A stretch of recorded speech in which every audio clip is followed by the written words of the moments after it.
Hello everybody, today I'm going to talk to you about some of the pros and cons of using interactive whiteboards. According to Dr. Annette Schultz and Holger Miesch, teachers can use the interactive whiteboard at their comfort level. They can either do easier or more complex things based on whether or not they're technologically advanced. In addition, Dr. Holger Miesch and Annette Schultz state that interactive whiteboards allow for more digital media in the classroom, such as images, film, and websites. Pete, a teacher from Thailand, state that interactive whiteboards allows him to deliver more personalized content to his students.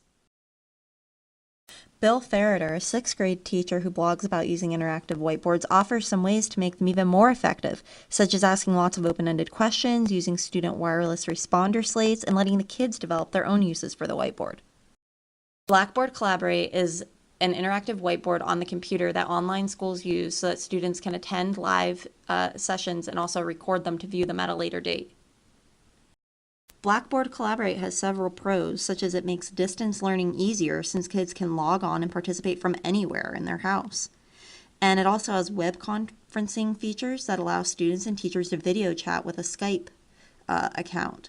Autumn, a cyber school teacher that I interviewed, mentioned that she can use Skype through the Blackboard Collaborate to benchmark test her kids to make sure that they're meeting standards. And she also mentioned that Blackboard Collaborate session causes students to open up who are really shy. When attending a virtual session, students can virtually raise their hands by clicking an icon if they have a question for their teacher, and teachers and students can also share files with each other online. So it makes it very easy to share information. Another pro that Autumn mentioned included the fact that she can use virtual manipulatives in Blackboard Collaborate to reward kids, such as presents opening and cool little things like that, and that kids can be controlled easily in a session because the teacher is in control of whether or not they can talk to each other, unlike in a classroom. I also interviewed a cyber school teacher named Beth, who is currently a second grade reading specialist at a cyber school that has lots of elementary years of experience, and she stated that Blackboard Collaborate is good because the kids can be comfortable in front of their computers as they watch the session or participate in the session. Beth also mentioned that Blackboard Collaborate is very adaptive for lessons and last-minute lesson changes because she can quickly look up something to supplement her lessons on the internet during the session, and she also uses the breakout rooms that feature this Blackboard Collaborate program with struggling kids for mediation lessons to give them one-on-one help. A third set of pros that Beth mentions includes the fact that kids can access everything the teacher can on the interactive whiteboard, and she can share different websites with them via web touring and interactive web adventures, and that the kids, if they miss a session, they can just watch a recorded session so that they can catch up. You just heard a bunch of pros about Blackboard Collaborate and interactive whiteboards. Now let's listen to some of the cons about these programs. Pete, the teacher from Thailand, also mentioned some cons with interactive whiteboards, such as the fact that many teachers don't fully know how to use all of the features of them and simply use them as presentation tools. And teachers also become over-reliant on interactive whiteboards and only use those in their lessons.